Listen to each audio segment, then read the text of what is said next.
What's up, everyone? I am the Nigerian Nightmare, Kamaru Usman, Henry Cejudo, aka Triple C. and we are back with another episode of Pound for Pound. A Shadow Line production. Henry, today we've got a special guest, someone that I call a friend and a teammate now. I mean, we're friends, but we're not like close yet. We're getting there. Yeah, we're I'm working our way there. We're working our way. Yeah, we're working our way there. I mean, UFC bantamweight contender. I think a dark horse in that division. My guy, Mr. Sandman, Cory Sandhagen.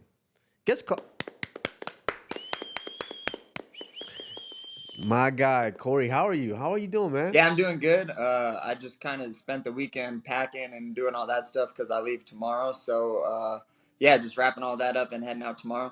Cory, big fight coming up against Umar Nurmagomedov in Abu Dhabi, August 3rd, I believe. Cory, this is a fight that's kind of been put on our radars for a long time. Should have happened.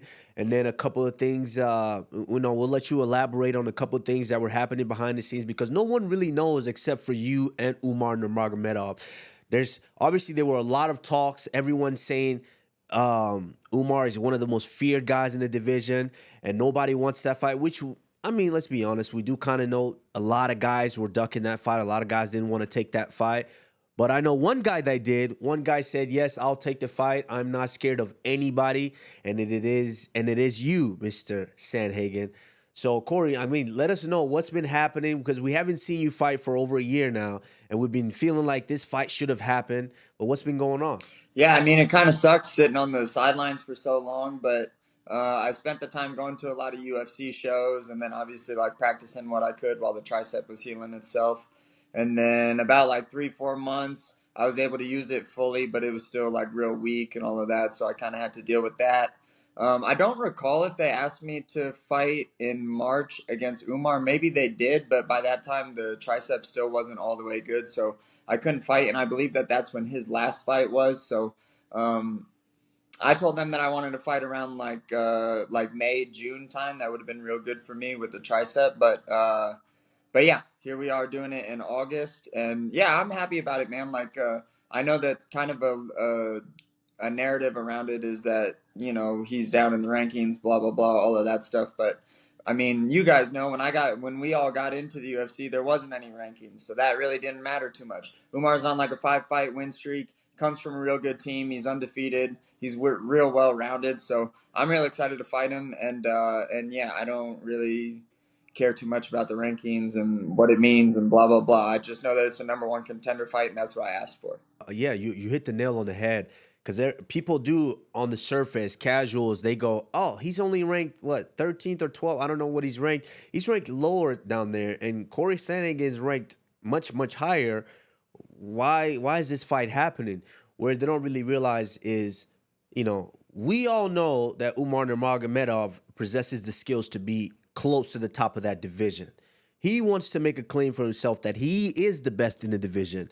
And yourself, you fought the who's who of the division, and you're still at the top of that division, and you want to stake that claim that you're next in line for that title shot. So yes, people might see that and go, they're far off in rankings, but we all know there was a lot of people in those rankings in between you guys that were saying, nah, we don't want to fight him. No, we don't want to fight him. But you were the guy that says, yes, I will take on that challenge and I will fight him. Yeah, you said it's the number one contender fight.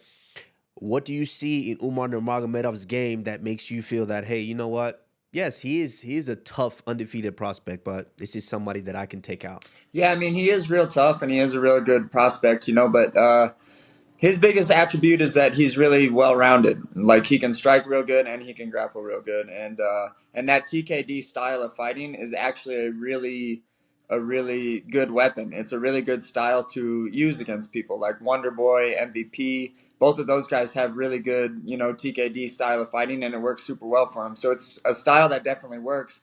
Where Wonder Boy and MVP don't really have the skill set that Umar does is obviously in the grappling. So Umar has like a pain in the ass of a style to deal with, and then also just really good grappling. So I mean, I'm real excited about it, man. I kind of have my like fuck everything mentality on, so I don't really care how good Umar is or what the odds are or anything like that. I'm gonna go in there and I'm gonna try to take Umar out, and I'm gonna fight like the veteran that I am. And I'm gonna go and I'm gonna leave Abu Dhabi with the win, and I'm gonna get my title shot after this one. So I'm I kind of don't really care what Umar's good at. I know how good I am, and I know that I've proven that a number of times. And the last one got a little messed up just because of the injury or whatever. But I'm super pumped to remind everyone again just how good I am and how great I am. Yeah, I was picking on you on that one, Corey. Well, When you took Rob Font down, it was a snooze fest. It's not a typical, Sandman type fight, but I will say this, stylistically looking at this fight, you're a crafty dude. You're dangerous. You're explosive. You find your angles to look for your jumping knees. And you'll do it kind of periodically. We go back and we watch that fight with Frankie Edgar and how you caught him. Setting traps is one of your areas. But at the same time, the way you even fought a guy like Rob Font, which is a smart game plan, and particularly if you're hurt, was it the smartest thing to do to get a title shot? I mean, regardless you were out, looking at a guy like Umar, what are you expecting him to do? You think will he use all of his MMA, or will he make you fight that B side? I think he's gonna make me use all of my MMA. I think he's gonna definitely try to wrestle me. His strike, this is his first 5 round fight too, so I'm real curious to see what type of pace he wants to set. I set a hell of a pace when I go and fight 5 round fights, so that's something that he's gonna have to deal with big time, and I know that it's something that he's got to think about. But yeah, we're ready for everything because the guy can wrestle and the guy can strike. First 5 round fight, I don't know what type of pace he's gonna want to fight at, but I know what type of pace I'm gonna try to fight at, and that's what we're gonna do. Henry just mentioned with the fight like the Rob Font fight. It was one thing for me as a fan of the sport and obviously as a competitor as well. The one thing from you, Corey, was your striking, your movement, your angles is something that is very, very dynamic, and it's something that you utilize your career. And when we see that, and then we saw that in a fight with TJ Dillashaw, and it looked like Corey's one of the best strikers in the division. But the one thing that he's lacking is the wrestling. He's giving up takedowns and he's not really wrestling back. And then it turned into where I saw you go to the lab and then I saw you fight a guy like Rob Font, which I 100% believe you could have stood up and just tried to have a striking battle with him.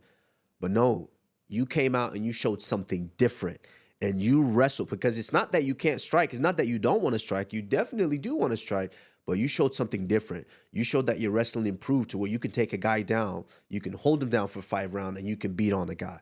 And so that was something that I thought was very, very impressive on my part. And that's not me being biased. That's on my part, just that fight, because you definitely can switch up the striking. So Henry, yeah, for me, of course, it wasn't the most exciting, but I thought it was a great fight because it showed your depth, Corey, which I think it just ties into you taking a fight like this with a guy like Umar Nurmagomedov, because you show that, hey, I can wrestle as well if I need to wrestle, but I can also strike if I need to strike. The tricep was torn though, you know what I mean? Like that's why he Oh, it was torn in that fight. Is that why you wrestled? That's why he got wrestled the whole time, is because in round one we had a scramble. I stood up, I threw 2 jabs with my right arm, and then was like, oh shit, that's not good. And I've never had that feeling in any of my fights where I actually had any injury that I could feel, of course, afterwards or whatever. But that was how that one played out. And you know what? Because I work real hard at being well-rounded and being a full mixed martial artist and not just leaning into being an exciting striker, which is where I see a lot of people do, and then they fall short of being a champion. I'm not trying to do that, and that's not where my career is leading. I'm not trying to be the most exciting striker and lean into that and put on these banger of fights like that. I'm going to lean into being the best mixed martial artist that the world's ever seen, because my path is to be a champion. It's not to be the best striker in the world. It's to be champion. And that's what that was, man. And I tore my tricep in the first round, and I had to pivot, and I was good enough to pivot, and that's impressive in its own. It was hella boring. About 2 rounds in, I was like, God damn, this is what it was, Like, The first 10 minutes, I was like, damn, I look good. And then in the last 15, I was like, okay, that could have been a little bit rapid, a little bit quicker. But that's what I had to do to win that fight. So that's what I had to do. Yeah, I think overall, man, like when it comes to like the highest levels, whether it's wrestling or the sport of mixed martial arts, it all comes down to tactics. Tactically at the highest levels is who can make those either follow the game plan or make those technical adjustments. I'm gonna say this real quick because I cannot lie. Umar Nurmagomedov to me at 135 pounds, he is the scariest fight for anybody. He could wrestle, he could fight. He hasn't gone through punishment, and yes, people are dodging him. Luckily we've been friends, so we never really. So I think he would always kind of reject that. With the whole with knowing Khabib and us being close through that. I mean, are there areas that you feel like you can potentially expose? I mean, could the experience of you going out there fighting the fighters with the highest levels, do you think that's something that may nip them in the butt? Yeah, everywhere, man. I like Umar is good everywhere. I believe that I'm better everywhere. I think that like Umar's style is a pain in the ass and people don't know how to, like you said, tactically approach that type of style. I feel like I've been striking for a real long time. I know how to approach that style and I know what works against it and what it doesn't, especially when you incorporate the fact that he can grapple really well. I've had to bust my ass over the last few years, man, getting choked out by Aljamain Sterling. All I've been doing is busting my ass trying to get better and better and better at wrestling. So it's not where it's like, oh, okay, like I'm fighting a wrestler. Let me like crack out 12 weeks of trying to be a wrestler so I can go toe to toe with him. Like, it's been years and years in the making. I don't think since that Aljamain fight anyone's seen me on my back for maybe longer than 5 or 10 seconds. So, no, everywhere I plan on beating Umar standing and beating him grappling. Yeah, the only reason why I say that too, Corey, is because it's almost like this. Like, yeah, you can get taken down. It's not jujitsu. The basis of MMA is getting the fuck up.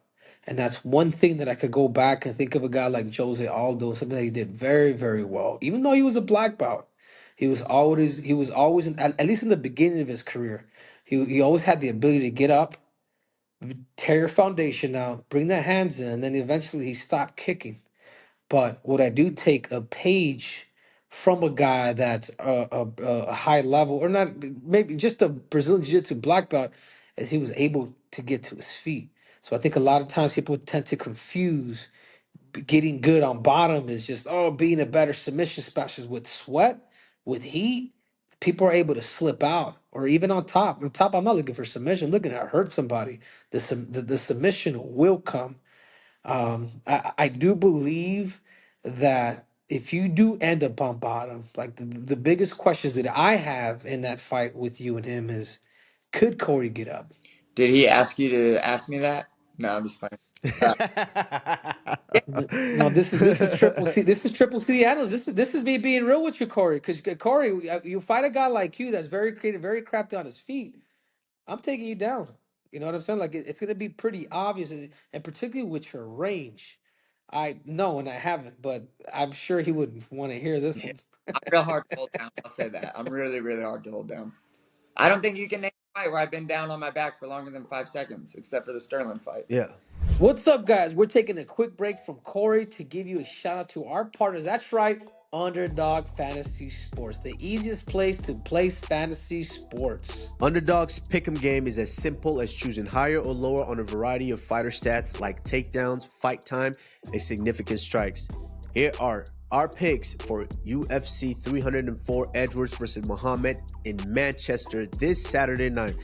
As always, all new users to Underdog will receive up to $250 in bonus cash and a pick'em special by using the code P4P. That is pound for pound. Underdog is available in 30 plus states, including California, Arizona, Texas, and Florida. Support the show and click the link below to get started. Thank you to Underdog Fantasy for supporting the show. All right, Henry, now let's get back into the interview with my man, the Sandman. Okay, so Corey, we're talking this your fight coming up August 3rd in Abu Dhabi against Umar Nurmagomedov. Two of you are basically, this is a title eliminator right here. I think the next guy gets the winner gets the next title shot in that division against Sean O'Malley. But before that, I want to switch gears and come back a little bit. Corey, you're 32 right now, correct? Yep. I believe I'm right. 32. You're 32 years old. You know, you're from Colorado, and you look like. Let me just be honest, Corey. You look like an IT guy. You know, at what point? And you're college educated. You're a smart young man. You know, you're a good looking young man. Pause. You know, at what point did you just say, you know what? I want to be a fighter. Well, I grew up and I always really wanted to be tough, just because I grew up kind of like small. I was really short growing up. Like, I played basketball, so I didn't like getting picked last, and I didn't like, I didn't. You who? You do your thing? Oh, Kamaru, I'll kill you in basketball, dude. What? I'll kill you. Yeah, so I grew up doing all that, and then just, just being the smaller kid, and I always really wanted to be tough, and I always wanted to win fights. And so when I was about done with basketball, I had boxed a little bit as a kid, again, just kind of trying to, be able to beat the other kids up, not with intentions of actually doing it as a sport or anything like that. But when I was about 17, that's when I started really, really getting into MMA and just watching GSP and Aldo and the WEC and all of that stuff. So at about 17, I just kind of got really sick of playing basketball, and I just decided that I was going to sign up at a gym. And I got real lucky. I grew up right next to Nate Marquardt's gym, so signed up at Nate Marquardt's gym, and then started going over to Grudge and Easton's and training at those guys' gyms. And just been a part of those gyms as they've kind of evolved throughout the years or whatever. But yeah, I swear, dude, I was cooler looking, I promise you, when I was like 22, 23. Those were like my cool years. But when you're a white ginger dude, once you hit about 26, 27, you start looking like a giant dork, whether you like it or not. And that's just, no one beats the tale of time, or whatever the saying is. Yeah, I see it. I remember, I'm be honest, I remember the first time that I saw you fight. And I believe it might have been maybe your third fight or fourth fight in the UFC. It might have been your third fight in the UFC. You fought in Florida. You fought in Hollywood, Florida. And I remember being in the arena, and you fought, was that before did you fight Alcantara or no? I fought John Lineker in Fort Lauderdale. You fought Lineker in Fort Lauderdale. But didn't you fight, was it, that's his name, right? Yuri Alcantara? Yeah. Did you fight him? Yeah, I fought Yuri. Yes. Yeah. That's when your arm was that before Lineker or after Lineker? Yuri was my second fight, which is actually kind of crazy to think about, because at the time the dude had over 20 UFC fights. Exactly. So I did see you. I actually saw you on television. I saw you fight Yuri. And when you fought Yuri, I saw he get you in an arm bar, I believe, and dang near ripped your arm off. I watched your arm bend left, right, make a L shape, U shape, make all these shapes. But I saw you not tap, not even think of, it wasn't in a position, because now we see UFC fighters, they get taken down or they get put in a choke or submission, and they're already kind of ready. They're waiting to see, does it hurt that bad? Does it not hurt that bad? So I can tap and get out of the fight. But I didn't even see that from you. I just saw you continue to twist and turn, even though your arm was almost ripped off, and say, I am not getting submitted here. I'm going to get out of this hold, and I'm going to beat the dog crap out of this guy. And I saw you reverse that. It was a deep, deep one. I saw you reverse it, get on top, and you started throwing the hand. I'm like, oh, that whole arm is ripped off. It's ligament damage, everything. But you were able to pull your arm out, and you were able to go to work on him. So that was the first time I saw you actually on television, and I went, who is this kid? Who is this little tough-ass white kid? You know? And so that was the first time I saw you on television. But then I actually saw you in Florida fight, and I remember, and I forgot about that, your fight with Yuri, and I saw you in Florida, and I was like, who is this translucent, skinny ass kid up here that's moving like a gangster, picking up the pace and fighting like he's a seasoned veteran? And that's when I remember I saw you and I went, this kid's gonna be a problem. This kid's gonna be a real savage in that division. And before you know it, you're fighting Aljamain for basically a title eliminator and to where you are now at the top of the division. Just kind of talk about that progression of how, you come into UFC and you look to me, you look like a seasoned vet already. Was this just something that you were training since you got into MMA, or was it just your mindset in how I wanted my career to be, and that's how I approach each and every fight? I kind of thought that when I got to the UFC, I was going to do pretty well, not because of the people that I was going to fight, but because I started at more or less I started at high altitude and then trained at Grudge for a long time and then Easton's, and they were like, it was just a giant gym of really good notarized names, like really, really good guys. So I feel like I just got really lucky with being able to have really tough competition, have really good coaching, and then yeah, just I think that I had a lot of people that believed in me, and when you're younger and just coming in, I think that that was really helpful for me too. So yeah, I would kind of attribute honestly a lot of that to the people that were around me and just the training partners that I was able to have. TJ was my training partner for years and years, and so I kind of had an idea of the way that I would stack up against some of the other guys. So yeah.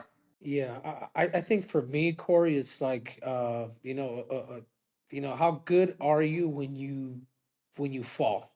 And I feel like when you did fight, which was a great fight by the way, with you and Petr Yan, he was able to kind of sneak off on that fifth.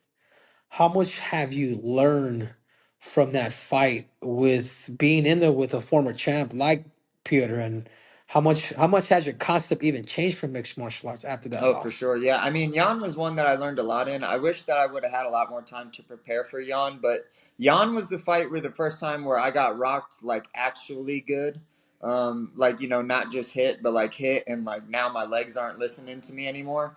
So I remember in that fight, I got dropped late in the third round, and then for the entire fourth round, just being really confused as to why my body wasn't doing what I was trying to get it to do. And then I remember getting my ass whooped in that fourth round and then kind of being like, fuck, man, like in between round 4 and 5, I remember taking a really deep breath and then feeling myself come back to myself. And I was like, oh, okay, I'm not rocked anymore here. I can fight the fifth. But I knew by that time I had taken on a lot of damage. So I wish that I would have fought that fifth round much, much differently looking back, just being like, I don't. If I take too much more damage, I feel like I'm going to get rocked again and then not be able to finish the round or whatever. So looking back, that definitely taught me a lot because early against Song Yadong, I got clipped real good and was a little bit rocked in that one. But I remember thinking to myself, like, hey, man, you've been here before. You'll recover. Like, don't fucking lose this fight off of the same bullshit that you already lost one off of. So, yeah, I mean, I would kind of honestly say that I think that I won that Song fight because Jan did what he did in that one. And yeah, I mean, I learned a ton every single fight, man. I'm not like, I have to learn from experience is kind of my problem. I don't really like listening to a lot of people, but when I do learn from experience, usually it sticks. And that's kind of just the way that I am. Yeah, and I think now, bro, the fact that I don't know, maybe there's a birdie out there. Are you training with Trevor Whitman Yeah, now? me and Trevor's my striking coach now. So that's been great. God, I've learned so much just from Trevor. And then also just like, I wasn't really sure, honestly, how good of a coach Trevor was going to be. And then he's just impressed me so much and blew me out of the water with just how much he knows and then just how experienced he is, how in tune with his athletes he is. I mean, Kamaru can definitely speak to it too, man. Like, he's phenomenal, dude. Way, way, way above any expectation that I was expecting. What went into that decision? Was it just convenience for you? I mean, of course, you have phenomenal coaches out there, that you work with. I mean, Carrington Banks, a guy that I, have known for years and years and love, and Carrington is like my brother. You train with him a lot. And just your team. I mean, your circle. You've been training. It's gotten you to this point. But what went into that decision to say, you know what, I have to pick. I'm gonna pick someone, and I'm gonna go with Trevor Whitman because I think personally it's a match made in heaven. Because now getting to know you more and more, and kind of how weird you are when it comes to when it comes to training. Because and I say that because I'm similar. when I'm getting ready for competition, I'm so dialed in to where and you can ask Trevor about this. When I come in, I'm about that work. I'm in there, I warm up, I get my whole process going, and then Trevor just fits right in, and we're able to elevate. What made that decision for you? Like, you know what, I'm gonna try Trevor Whitman. I've known Trevor for a lot of years. I knew him since I started kind of over at Grudge when I was about 17, 18. So I actually used to train with Trevor, like hit mitts with him. I used to go over to Dwayne's gym a lot, so I kind of used to bounce around a little bit. But yeah, I thought it was just he's just a really good coach, man, and it was just something that I couldn't really pass up. And I kind of spent a lot of time reflecting while this tricep was healing and kind of going to the fights and watching the fights and watching how they were playing out and just really sitting and thinking to myself, like, man, I got 5, 6 more years left in me. I'm halfway through my UFC career. Like, I really want to like juice this thing out as much as I can, and that kind of just meant working with Trevor. So, yeah, that. But also Carrington Banks, like you spoke of, I'll give him a ton of credit too. I consider him my head coach. That's like one of my closest friends right now. He really knows me very, very well, so he knows how to work.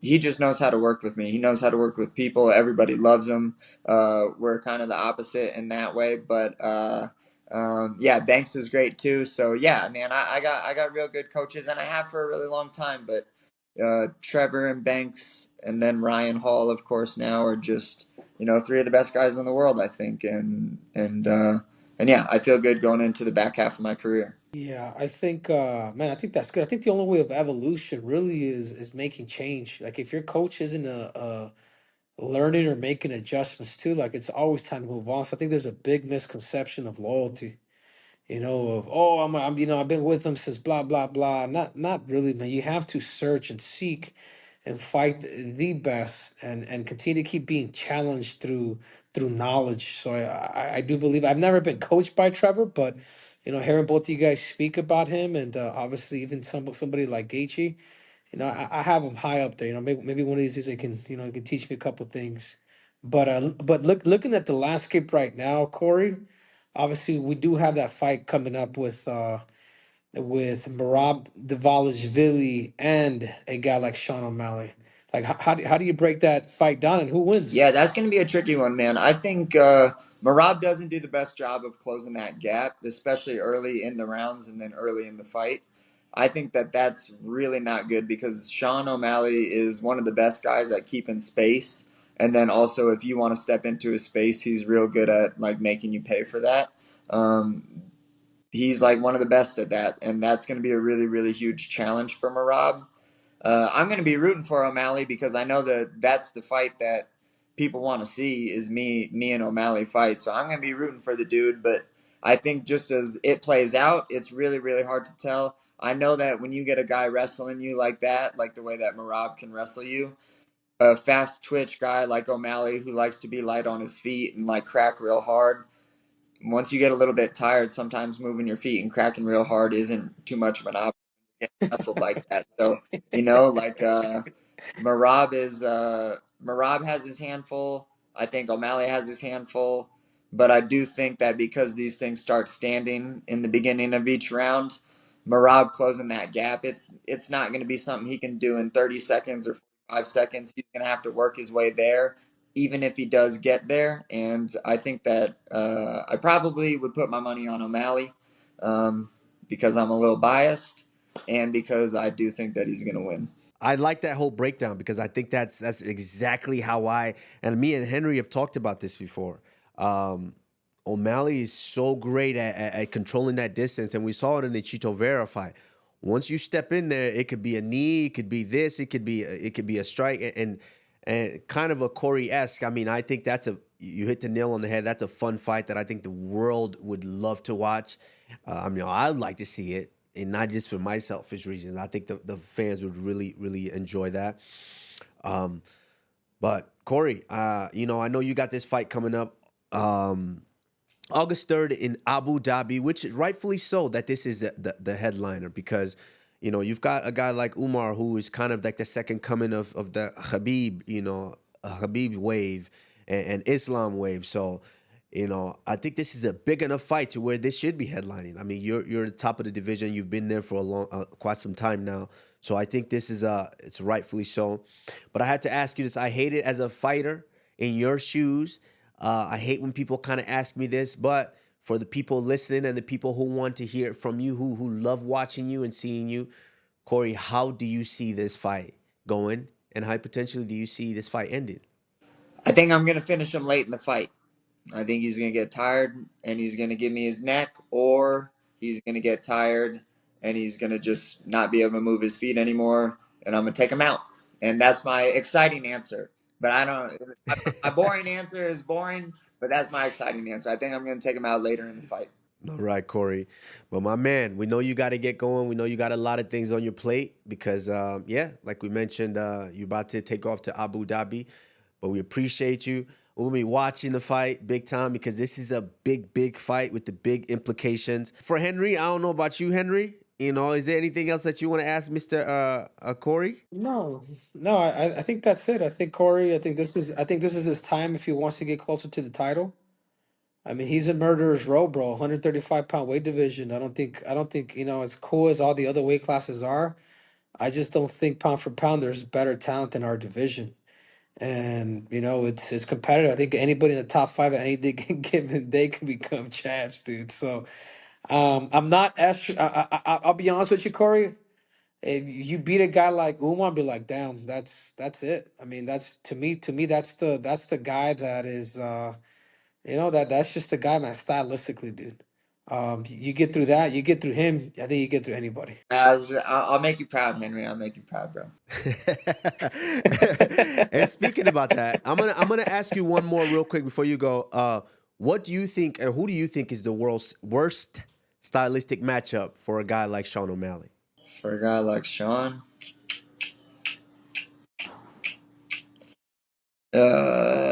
me. I don't know. Me, I think that a Merab that can close the distance is a tough ass fight for a guy like that too, though. But I don't know if Merab's gonna be able to do that. Okay. All right, my man. There you have it, guys. August 3rd in Abu Dhabi. My man Cory Sandman Sandhagen, which he took the name from my coach, jiu-jitsu coach, George Santiago, the Sandman, anyway. But, Cory, you're going to be fighting Umar Nurmagomedov. This is a big fight with title implications, and we're excited. We can't wait to watch it. Cory, as always, thank you for your time, my man.